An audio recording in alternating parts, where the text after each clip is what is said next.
Okay, probably can't keep watching the attendees going up for much longer. We probably should get into some content. But 240, 246, 250, that's good. That's good to go. Okay, so if we hide that and then bring this back.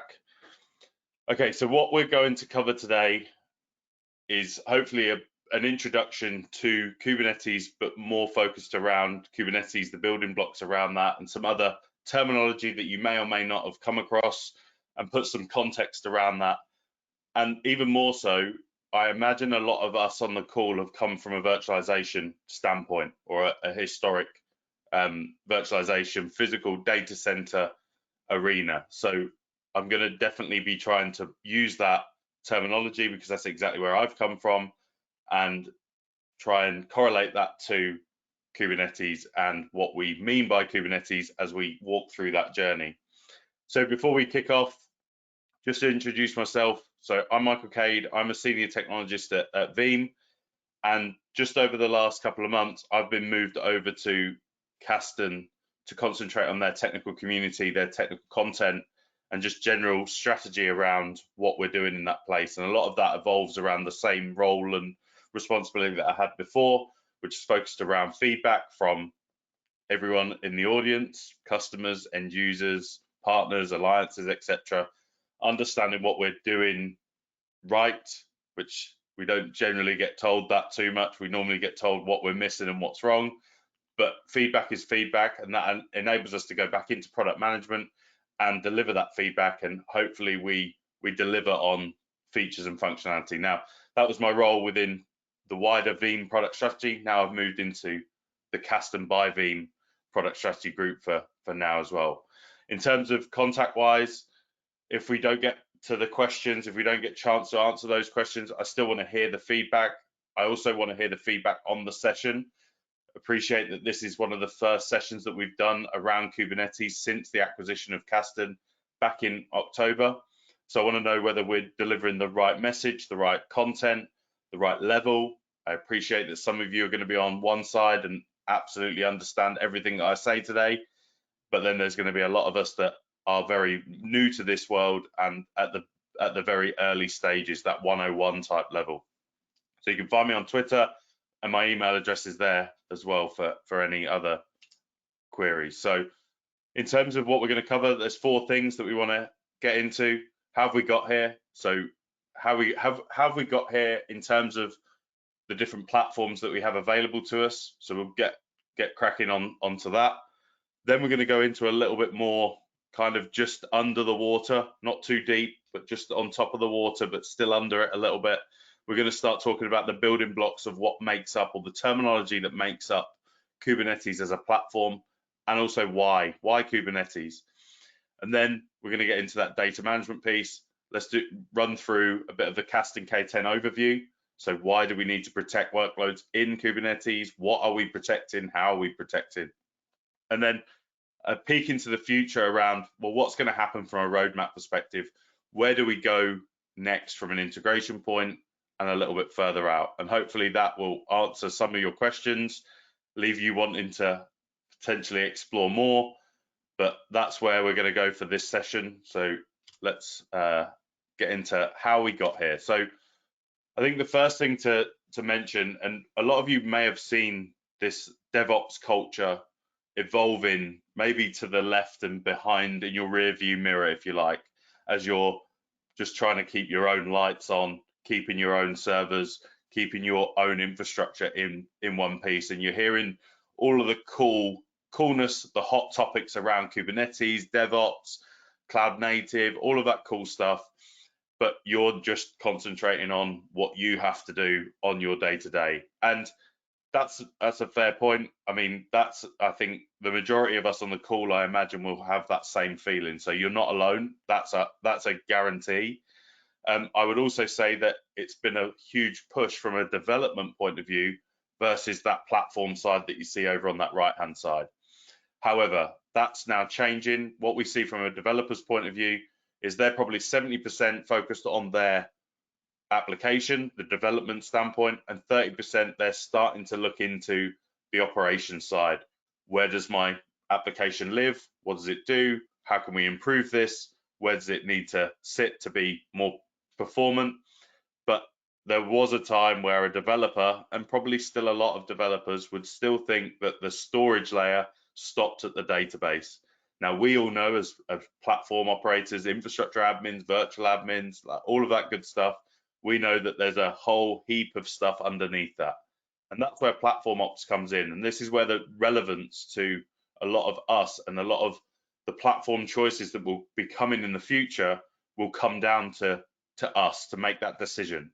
Because yes, we need to know 70% of what that storage layer looks like, what the physical hardware and infrastructure needs to look like, and all of that good stuff around where that application is going to live and how you're going to keep that up and give it the best possible performance for the developer. So whereas the developer is looking at that 70-30 split on their side, the platform ops are looking at a 70-30 split on their side with a 30% focus on the actual application.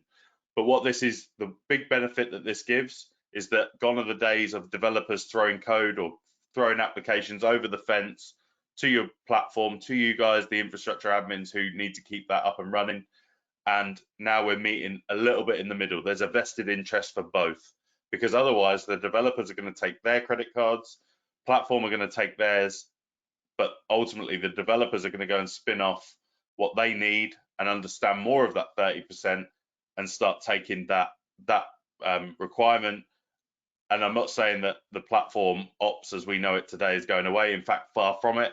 But this is why we all need to start working together and bring everything as into that one platform operation space.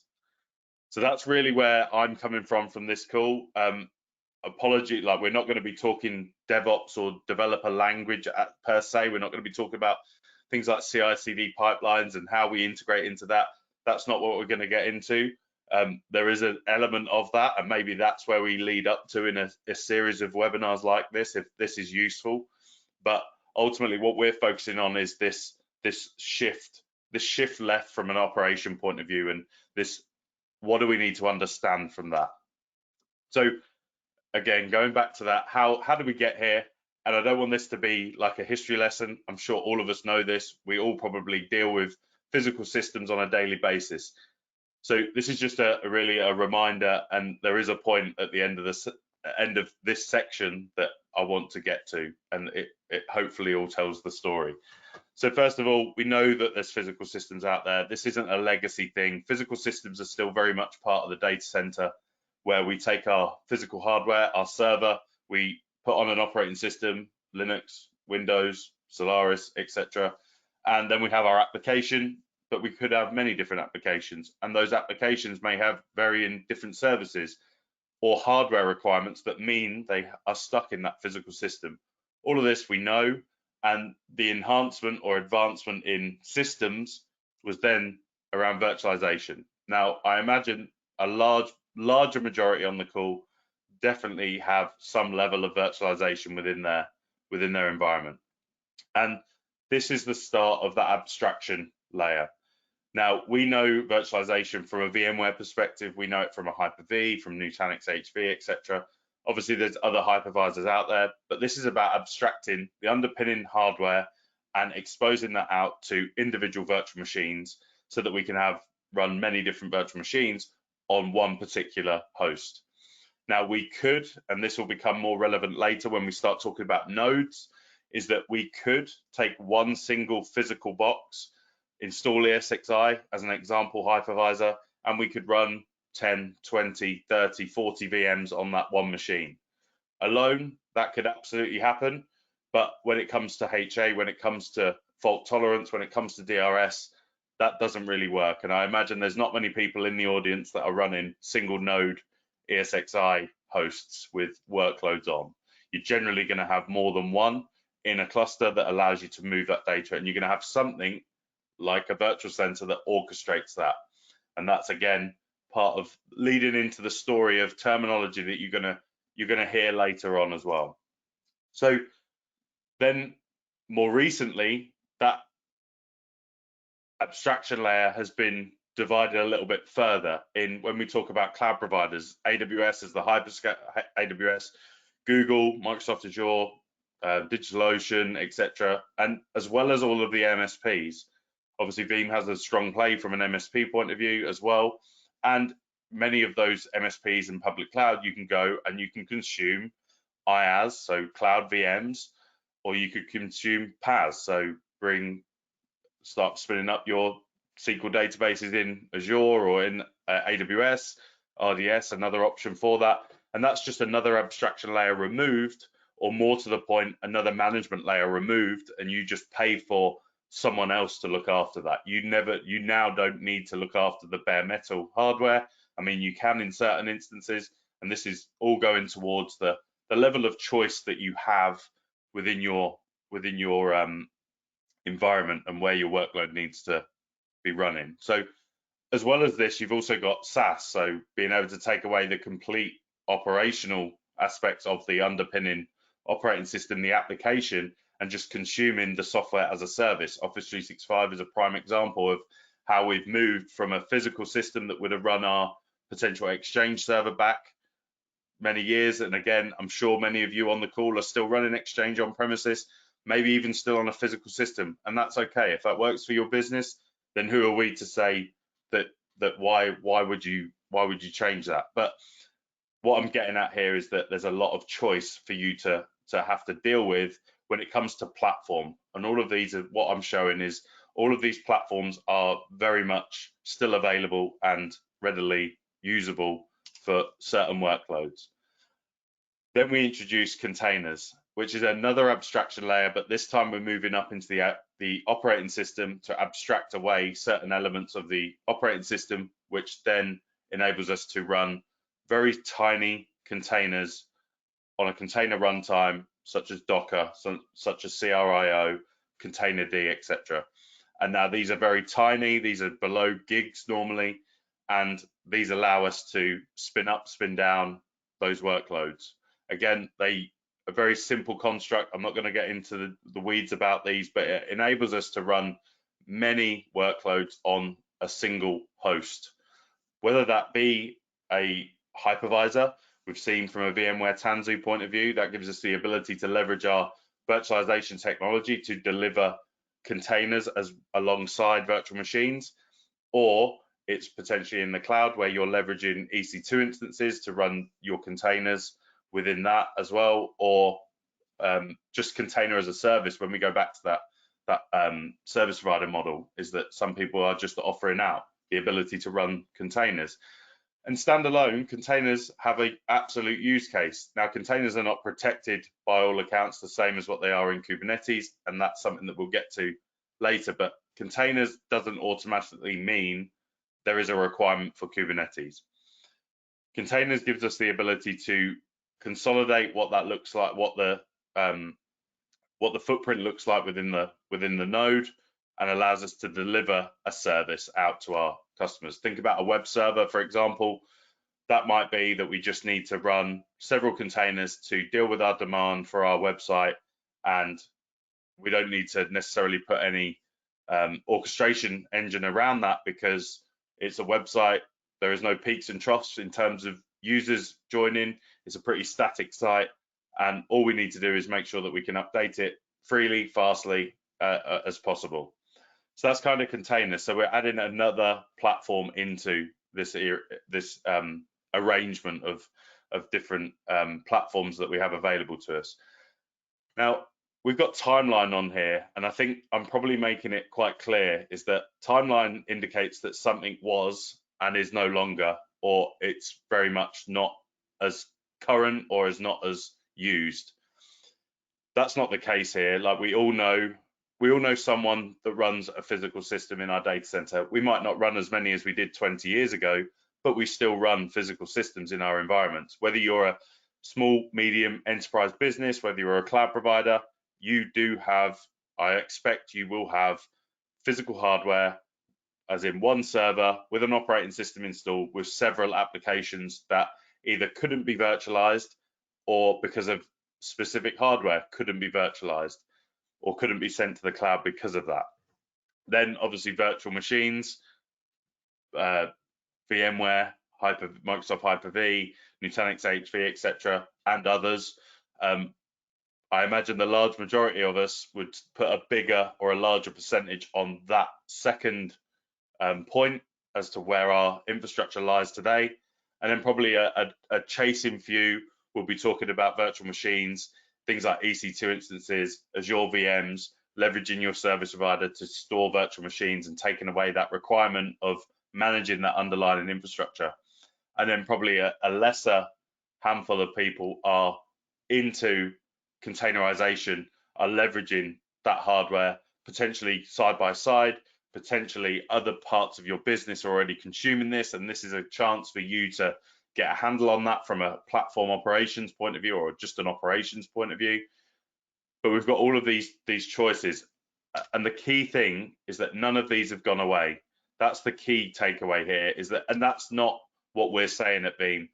And if anyone was to go and do a search on your favorite search engine, and you were to search for containers and VMs, you're going to, in fact, on the first page, everything that comes up will not be containers and VMs. Everything will be containers versus VMs or VMs versus containers, which I find very interesting because they equally have different use cases and responsibilities when it comes to serving you or serving your workloads out to your end users, to your businesses.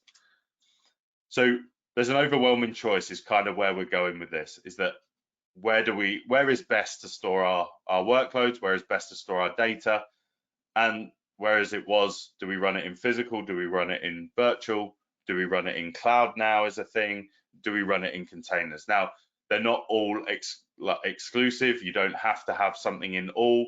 We know that a virtual machine can likely live on a physical machine. A virtual machine can likely live in the cloud. When it comes to containers, it is a little bit different. There is a large element of refactoring and re-architecting to get to that stage. You don't just lift up a VM and go, oh, we're just going to containerize that on Monday and it's done. That's not the case. But with the added benefits, that might be a draw to some businesses out there as to we need to consider that. So let's start by just going into the disadvantages of VMs. And again, most of us will know this, but it's kind of a comparison to what we're also going to talk about is disadvantages to containers, because one size doesn't fit all, and containers is not, or Kubernetes is not the answer to everything. That sounds weird that a technologist that's focused on Kubernetes is telling you this, but it's the absolute case, right? So to put it bluntly, each VM has its own operating system. Again, we know this. 50, 60 gig, potentially more of operating system disk that we're looking after. Yes, we have things like thin provisioning, all of that good stuff, dedupe on the production storage, yeah, great. But ultimately, it's taking up those, it's a larger footprint of workload in comparison to a container. What it also means, though, because we're running a full-blown operating system, is that it's going to require more RAM, CPU, storage, networking, etc., than a container. Now, this isn't, again, I'm going to get onto the disadvantages of containers as well.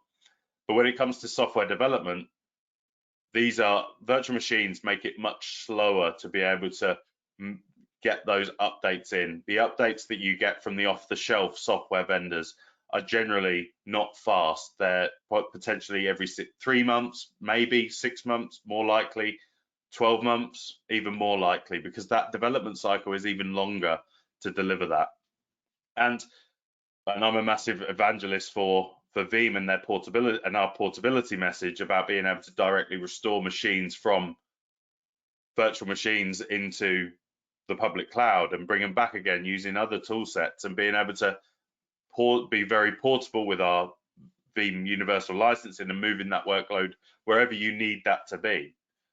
But we know that the laws of physics are still in place, and we have to move all of that data regardless of, and it's not always just a VM with an operating system. It's generally going to have a large data set, a large data disk sat next to it. And I think that's important to remember as well, is that we have to move that data from A to B to be able to then have it functional. So then we get into containers. Now, the key part here, and I think it's genius, and it's kind of made my life a lot easier in terms of understanding the benefits of containers, especially when it comes to software development, but also being able to look after these containers in a specific way. Because if we think about a container ship that's coming from one side of the world to the other, each container can have something different in. You might have cars in one, you might have clothes in another, you might have food in another, and then multiply that accordingly. But not one container knows anything about the other container, so they're very much segregated, and they're very mobile, especially when you get them into a docking, a shipping yard. They can be freely moved. They go onto the lorries. They get shipped out accordingly. They're kind of kept together to their own. Like, so cars stick together generally if they go into the same place, and same with clothes. What we're getting at is that how the shipping containers enabled us to move large amounts of objects from one side of the world to the other is a similar concept to how containers and containerization as a platform is really enabling that DevOps or that development cycle. So software development and the deployment of that. And that's really the first and fundamental point of containers. So let's just break that down. And to be honest, we've already touched on those bottom four items. So the infrastructure still has to live on some sort of infrastructure, regardless of where that is. It has to live on an operating system, whether that be a hypervisor with a virtual machine on top, and then that acts as your host OS, or whether it's direct from a host OS point of view. So let's just clarify this a little bit. So infrastructure, server, x86, bring your own server type and make. We install Ubuntu on top, host OS, and then we might then have a container engine such as Docker that then allows us to run certain containers within that. Or it could be that we're running vSphere, VMware vSphere, with a virtual machine or a set of 3 virtual machines scattered across a cluster of vSphere hosts, ESXi hosts. And each of those virtual machine is also running Ubuntu. Again, for an example, container engine on there is containerd, and then our applications or our containers live above that on there, and they're spread along those physical servers. But this is where we start bringing in the terminology around Kubernetes. So if we think about this containerized infrastructure, the app 1, the app 2, and the app 3, and think of this as, we can think of this as a traditional 3-tier application. Now, it's not generally the same because we're sharing that underpinning operating system. So it's a much smaller footprint. We're not having 3 VMs do the same job and taking up a much larger footprint of resources.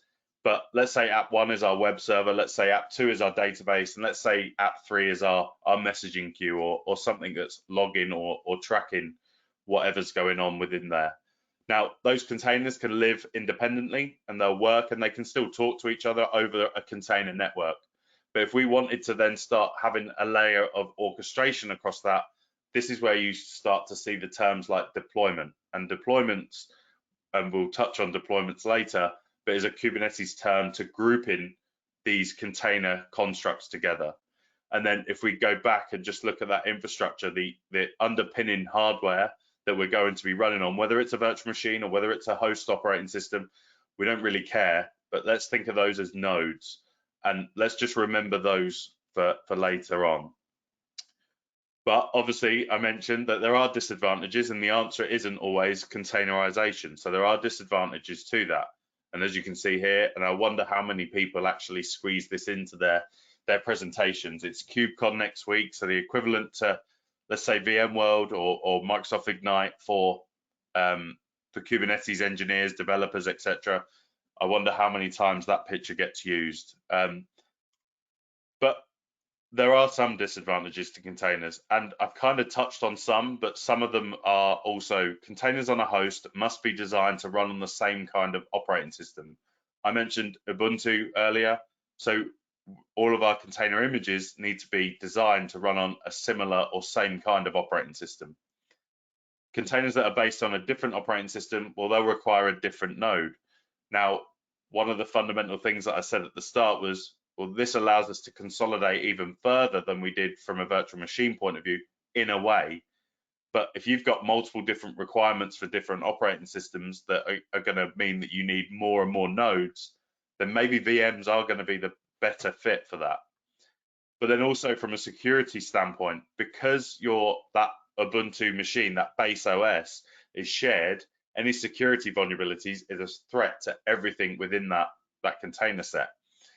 Now that could be likened very much to an ESXi vulnerability, and then all of the VMs are potentially at risk, all of the VMs within that. But if you think about an operating system vulnerability within Windows or within Linux, and you have that running in your VMs, well, they're kind of segregated themselves, so they're safe. So the Ubuntu machine that has a vulnerability is not going to affect the Windows VM that you have, which doesn't have the vulnerability. So hopefully that clears that up as well there. So there are disadvantages, not to even mention that whole refactor and re-architecting step that you have to go through. It's not just a case of there's no P to V or V to C or that sort of mentality of being able to lift and shift those workloads from A to B and expect that to run. There's a lot of consultancy going on around that, and I think that's a huge space where, as the platform ops become more from the right to the left and more involved in this platform, that's definitely going to be something top of mind for a lot of companies. So then this goes back to that VMs versus or virtualization versus containerization, and it's not. It's about choosing the right platform for the right task, and you can add cloud in here, you can add in physical machines, service providers, etc. And key parts to think of here: virtualization, VMs that are for apps that need all of the operating system functionality. It just doesn't need to borrow a little bit of that. It needs all of that. When you want to deploy multiple apps on one specific server that allows you to have services talking to each other on there. And then when you have multiple operating systems to manage, if you've got bits of Linux, bits of Windows, other potentially more deemed legacy older operating systems, then virtualization or physical might be a better fit there, where containerization allows you to gain benefits from is around minimizing the number of servers you're potentially using for your applications, the shorter life cycle, which gives you a much faster deployment and development cycle. So if you're developing applications within your business, then I expect you're already looking at containerization and you're leveraging that to make things faster rather than that weeks, months, years type development life cycle. You're now looking at like potentially minutes, hours, days, maybe weeks, but that's the level of speed that you can increase in terms of that life cycle. Okay, so then that brings us on to Kubernetes. So why Kubernetes and why have I left it until now? Because everything that we just spoke about, think of that as a platform. Think about that as where we can consume our services. They're all standalone, they can all work. We can run a virtual machine wherever we want. We can run containers really wherever we want as well. Where Kubernetes comes in is very similar to what we see with things like Virtual Center. Virtual Center does a really good job of orchestrating the movement of VMs across a cluster to keep them safe based on like health of the underpinning ESXi nodes, but it's also going to move things around so that you're going to be better performance. Things like DRS are very much a key trait of Virtual Center. So with this, we'll get into a bit more of the building blocks. But I think it's also important to say is that containers on their own, they do have a small use case. The web server one is a smallish use case, but I'm going to use that same example as we get into Kubernetes as well. But this is that next platform. So I believe that we're going to have your physical machines, they're not going away. Virtualization, definitely not going away. We're going to have cloud and everything that comes with cloud. And then we're going to have Kubernetes. Kubernetes is another platform that enables us to run our workloads in a similar way to what Virtual Center does for VMs.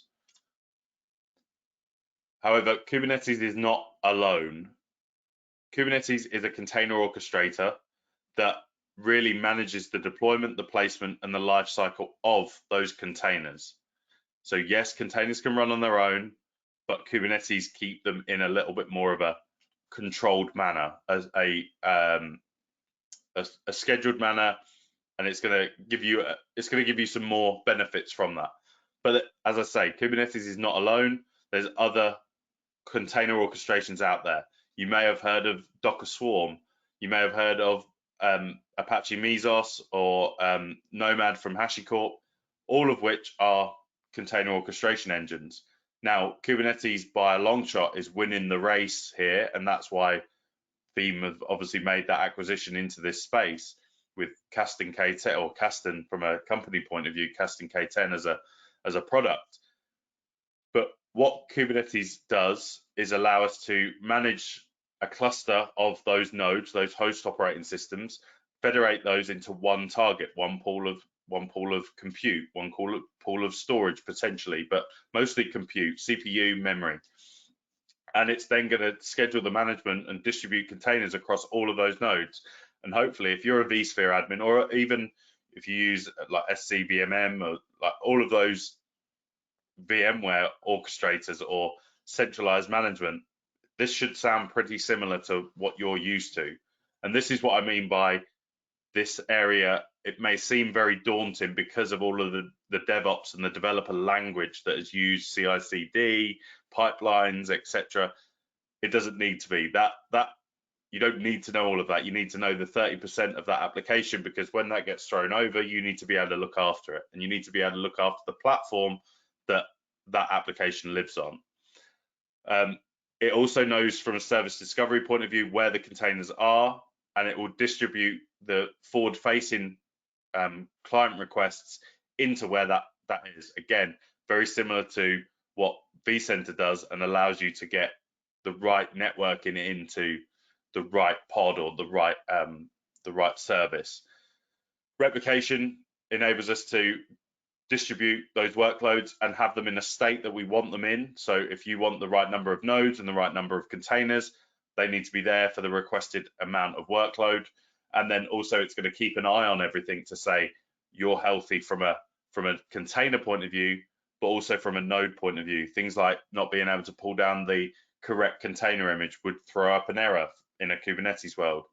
It would tell you if a node is tainted or there's something not quite right. Maybe it's networking, maybe it's CPU, maybe it's memory, maybe it's just offline, and it's going to give you that alert. It's going to have that visibility of that, or observability is another area that you'll see within Kubernetes or within cloud native. So there's a lot of text on that last slide, so I thought the best way to highlight this, and this is probably the most important part, is remembering that sentence: container orchestration manages the deployment, the placement, and the life cycle of your containers, but it also has many other responsibilities that we're not going to get into. If we had another 3, 4, 10, 20 hours, then we could absolutely get into some of that. But at a very high level, think of that orchestrator, think of Kubernetes as your virtual center to those underpinning nodes. Think about the containers that are being pointed out here on each of those nodes as kind of VMs, but obviously a much smaller footprint. And that is how the container orchestration engine works, i.e. those containers are being orchestrated to be on those nodes. If node 1 died, those 2 pods, the only difference here is that those 2 pods would not be migrated. They wouldn't be vMotioned over.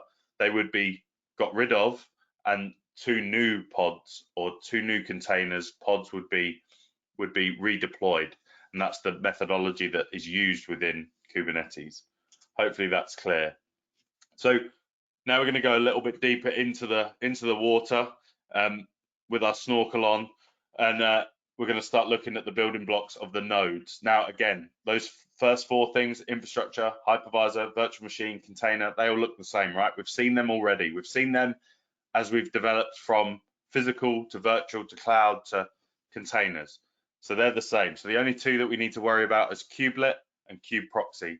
Now, these are internal ways of being able to interact with the cluster from an external point of view, and then internally is going to use the queue proxy to navigate and speak to different pods and systems within inside the Kubernetes cluster.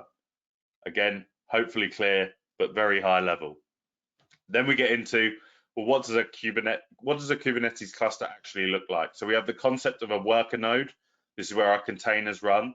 We can have multiple worker nodes that build up our cluster, but we do have a familiar master node, or this is changing from that master terminology to more of a control plane node. And this is what looks after API requests. This is what manages the worker nodes, the health of the cluster. This is what looks after the key value store and everything that goes around that. But again, we want to keep it up here rather than down in the weeds. So the worker nodes are your physical systems or your virtual machines. They can be scaled out accordingly. They're managed by the Kubernetes orchestrator, so the system that overlays all of this. And you've got your master node, which is ultimately the orchestrator. This is the guy that sits at the front of the orchestrator and tells everyone, this is coming in, do this, do that. Again, hopefully very simple, very high level, talking about what that looks like. So then we dive one step deeper, and you're going to hear the term pod quite a lot from a Kubernetes point of view. Now, containers, pods, not exclusive, but you'll see when we talk about this is that they're very similar in what they do. But the pod is a very basic building block of Kubernetes. Now, we could just go and deploy a pod on its own within our Kubernetes cluster, and that pod could contain a group or more of those containers. Now, that's not absolute. Generally, each pod has one container. Now, where they don't have just one container might be something called a sidecar. Now, a container, let's say a MySQL database, we might have a container in there, but we might also put in a log container, a sidecar that is just focused on capturing logs and shipping them out to something else within our system or within our platform. So we can deliver these. They handle the volume, secrets, and the configuration, but pods are ephemeral. They're restarted automatically when they die, but they are not going to be looked after the same way as what we have with that deployment, where that deployment looks after that three-tier app. A pod is a single entity that is only going to work on its own.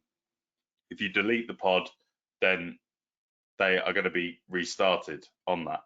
So then we get into deployments. Now we need to start looking at that three-tier app. So yes, we have our NoSQL database, we have our web front end, Node.js front end, and we have our messaging queue. And you can, as this says, you can just decide to run pods, but when they die, they die.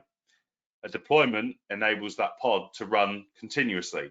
Even if that pod is deleted, it comes back up every time, because your deployment says, this is my desired state, this is my declarative way in thinking that I need my application to look like this piece of code, this YAML file, this is what it needs to look like. So Kubernetes will force itself to say, well, we need to keep that pod up, and every time you manually delete it or something deletes it, Kubernetes is going to bring it back up. And what this really allows us to do, it's not a fun game like chasing the delete. It's all Kubernetes will win every single time. Try it in a demo lab though. But deployments allow you to update a running app without downtime, because what it's going to do is it's going to have version 1, and then version 2 is going to come up side by side, and then it's going to wait until this one comes up in a successful state before it goes, okay, I'm done, and then everyone gets passed over to this one. And you'll see there's other areas within this as we do get deeper in later sessions that talk about replica sets and how many versions and what you want to do in terms of staggering updates and things around that. And I've just noticed that I've repeated myself on that slide. Maybe that's because that is relatively important. Then we move one step further. So I've mentioned around my MySQL database, and a database generally, you'd hope, requires some sort of state. Like you're going to be keeping important information in there. I use an example of, in my demos, I use Pac-Man, high scores, they're super important. Plug there for our Veeam on session around what we're going to be talking about, probably going into the next level of this, but from a focus around potentially VMware and OpenShift. But yeah, we'll be talking about a bit more of the building blocks. Nice shameless plug there while I've got an audience. But what I mean by that is a database needs state. So it's all well and good these pods being spun up and spun down whenever they want, but actually my database, I need that to be in a persistent state. So that's when you start to lean on things like stateful sets, and it's very similar to a deployment, but it's going to have that unique persistent identifier that points to that LUN or to that persistent volume claim where your database file is now residing, where it is living, which means that whenever that pod comes up, it grabs hold of that persistent volume and allows you to then start seeing all of that data again. So it also allows you to scale out those as well from that point of view and keep everything up and running. And then, well, how do we access things? So there's a term around services. There's also a term around ingress. Ingress being how do we concentrate on that service acting when a request comes in from the outside world or from outside the cluster at least. How do we get that into which of the service? And we wrap that around the deployment, so or a pod in itself. So again, we've got our three-tier application down here on the bottom in service 1, potentially mimicked again in service 2. But let's say pod 1 is our web server. Well, there might be a service that says, I need you to be able to get to a web front end over port 80 from this address. So that's what that service will enable you to do. It might be that your MongoDB needs a service from a particular IP address, so we can expose that over 27017. Don't ask me why I know that off the top of my head, but that's the port, the default port for MongoDB, and so on. So it's about lining them up from external to internal. We also have the concept of load balancing here, which will load balance across all of the nodes within the cluster. But again, probably going into a little bit more detail there than we need to. Okay, so last 15 minutes of the session, and I also want to get to any questions that have come in as well. So if you've got any questions so far, but also feedback, that's really important to us. I want to make sure that we're like using your time wisely, but also that I'm not wasting it on, if you already know this, then let us know, because we can cater for that next time round. So when we get into Kasten K10, focus around data management for Kubernetes. Now we're focused on stateful application or stateful data to begin with, but there's two types of workloads within Kubernetes. There's stateless and there's stateful. Now stateless being, regardless of where it is, it might be using stateful data, but out in RDS that's hooked into a Kubernetes cluster. Now we've got you covered there as well from a protection point of view, particularly around RDS and Postgres. We've got blueprints to make that application consistent. But either way, this doesn't come without its own challenges. And a lot of these challenges are going to look very similar to what you see today in your virtual environment, within your cloud environment, within your physical environment. Ultimately, there are failures. Accidental deletion is still the biggest cause of any downtime in our industry, in our world. So we need to be able to recover a failed application. I've just told you that the pod is potentially the application that you need and that you want to keep running, but accidents happen, wrong code gets pushed in. So this is why you need to consider that data management piece within Kubernetes as well. So we need to recover a failed application, potentially to a different site, because accidents happen, like I mentioned in the first one, but also failure scenarios also happen, power outages,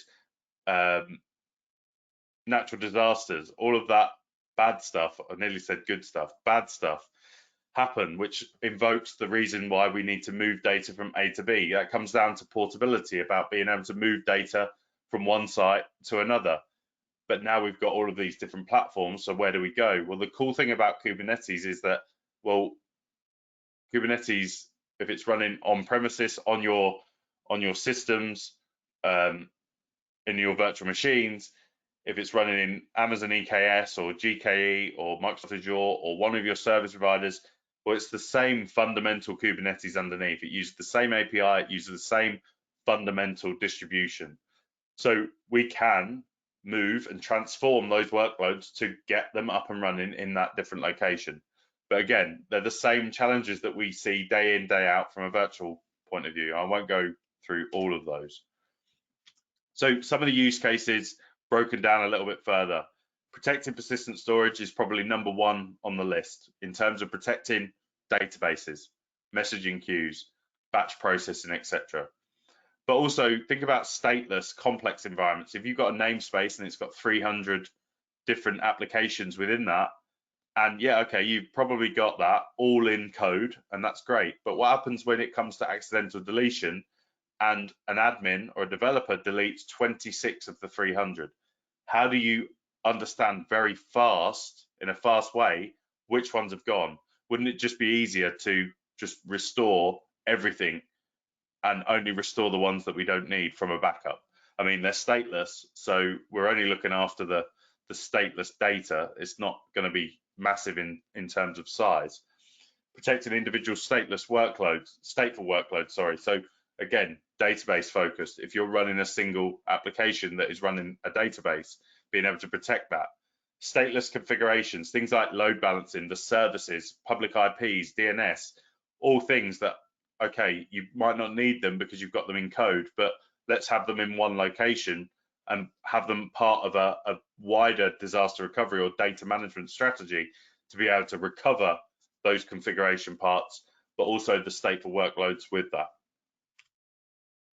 And then more so focused on Kasten K10. So yes, first and foremost, it's about backup and it's about recovery, getting that workload back up and running after a failure or a failure scenario as fast as possible. But then you've got the aspect, as I've just mentioned, around application mobility, portability, being able to move workloads from site A to site B, cloud A to cloud B, all of that good stuff. And in a similar vein, disaster recovery. Disasters still happen, regardless of where your data is. Bad things happen. And one of the things I'm going to touch on actually in the new version is around 4.0 and the mutability. But in a nutshell, K10, and this is again very high level. I'd love to be able to get back onto other webinars and actually go through a demo and show you some of this stuff, and that hopefully will be an upcoming webinar as well.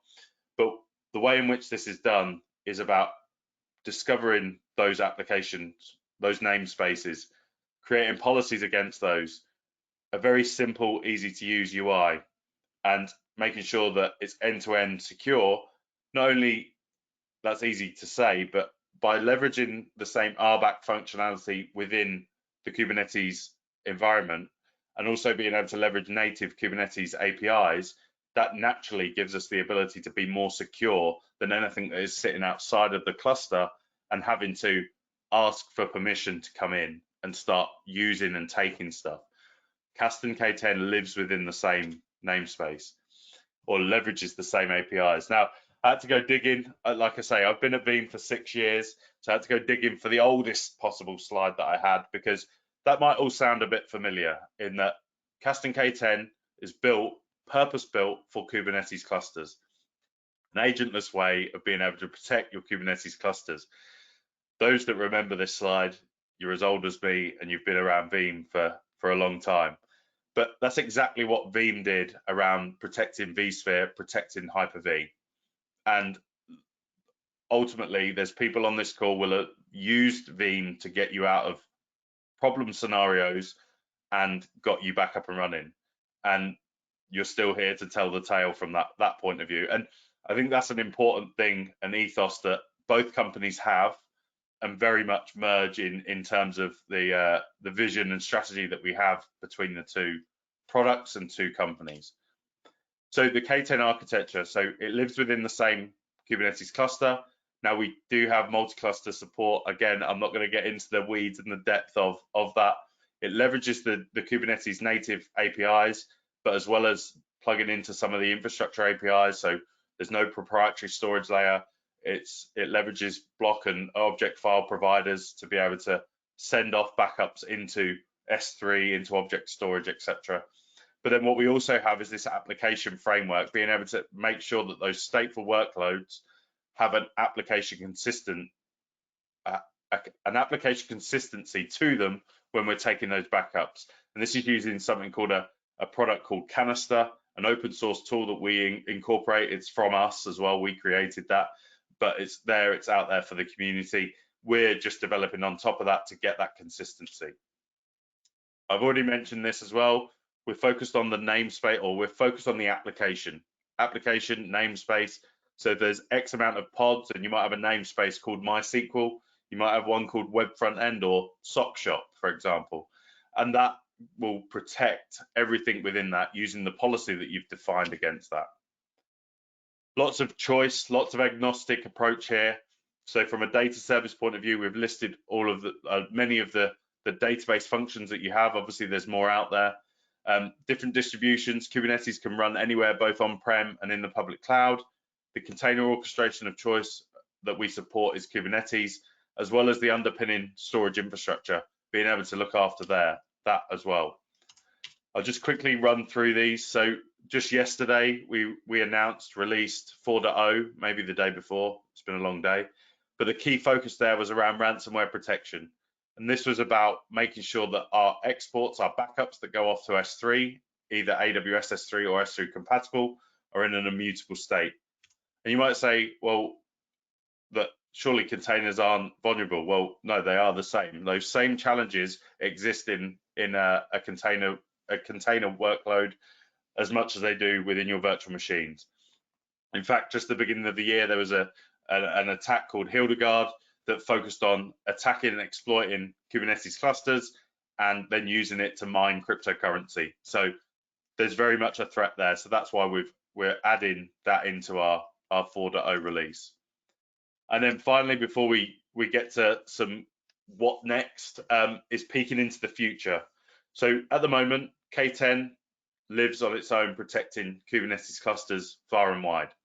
Veeam Backup Replication looks after everything else: cloud machines or cloud backups, virtual machines, agents, etc., all in there looking after that. The first iteration of this, or first iteration of the integration, is being able to send those Kubernetes backups into a VBR backup repository and give you the ability to offload those to further longer term retention, but also giving you recovery options from VBR.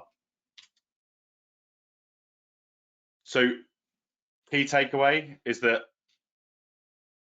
maybe this is the right level, maybe it's not, maybe it's still too low level, but ultimately this platform ops movement is happening. That's why you're seeing companies like VMware doing what they're doing, like Veeam doing what we're doing. Platform ops is important, and we need to be in there with the developer and making those joint decisions on data management, where we store that data, how we store that data, where we store our workloads. Okay, so that's probably enough talking from me. So there's two ways in which, where do we get started? And as much as this is a try Kasten K10, this is the best and easiest way that I've found to get hands-on to a Kubernetes cluster without you having to actually own kit or build kit or spend money.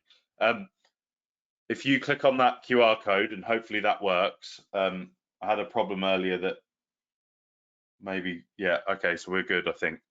But if you take that QR code, that's going to take you to a hands-on lab. It's a fully functional Kubernetes environment. Other commands will work in there, but what it does is it walks you through creating a Postgres database, adding some data, creating a backup, recovering that data. You don't have to stick to the rules when it comes to that. You can go and look around, see what it is. kubectl get nodes, kubectl get cluster info, like all of the different commands. Just go and use it and have a little poke around and understand what it looks like. Now, if you do have availability of a platform to run a little test environment, then obviously there's the ability to do that, both a paid for version, but I'm going to focus on the community version. The community version, much like Veeam, is free forever, but instead of it being 10 VMs or 10 users, it's going to focus on 10 nodes. Now just think how many containers you can fit on 10 nodes, and they're free forever. So that's a 10 node cluster, because we only license on the worker nodes as well. So have your master, and then 10 worker nodes. That's free forever. And that doesn't matter whether it's in AWS, Azure, on-prem, rolled your own, etc. That will also give you that functionality. And then finally, where else do I go to get more information? Tons of white papers for both the exec decision makers, so CXOs, but also from a technical administrator point of view. Find them at Kasten.io, as well as the resources, but also leverage your Veeam people, like your Veeam salespeople, your Veeam SEs. Come to me on social media. I'm more than happy to help. Again, all about the feedback, but they've got direct access to the Kasten team. The Kasten team are very much focused on cloud native, Kubernetes. They've got that experience in that space. And we're one big team, so we can all help from that point of view. Okay, so 3 minutes left to see what questions came in. So there's a lot of I can hear you. So first and foremost, the recording will be shared, probably this one. I think it's a little bit better than me at 5:30 a.m. So we'll use this one. And the slides will also be shared as well. Just looking at the questions.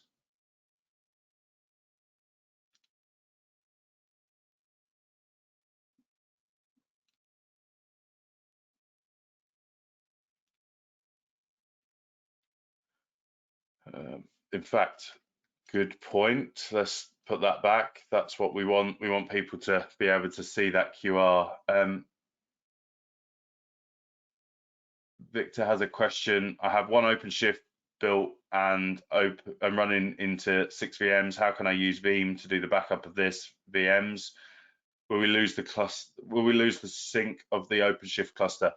I think this is the key point, Victor, actually. So you could use Veeam to protect those workloads, but it's not going to be Kubernetes aware. It's not going to understand what that is. So use Veeam to protect that layer of the underpinning node, but then use Kasten on top. You've only got 6 VMs, so the free version will work, and that will allow you to protect all of the workloads within your cluster. Hopefully that helps there.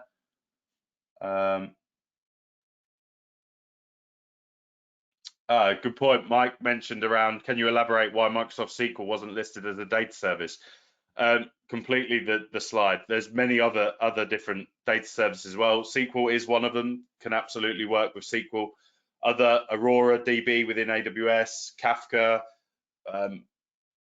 I would say if you've got a data service that you're using that you want protecting, then I would suggest either come to me and I'll help whether it works, but also take a look at the documentation. I think that's another key thing that I should mention on calls like this is around Kasten documentation is, again, some of the best documentation I've seen, very similar to the help center within Veeam. It is very detailed. It goes down into the steps that you just need to take to get up and running. Hopefully that helps, Mike.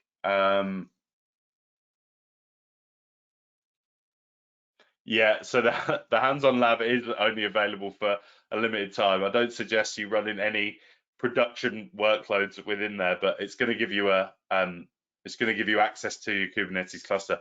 I think you can go back in more than once as well, so it'll reset your cluster when you're finished. Chris, good question. Is there a terabyte limit? No, there's not. In terms of where you store that data, so if you've got 500 gigs worth of application data, we don't care where you store that. We're not going to charge you on a capacity model. In fact, that's very similar to Veeam in that light as well.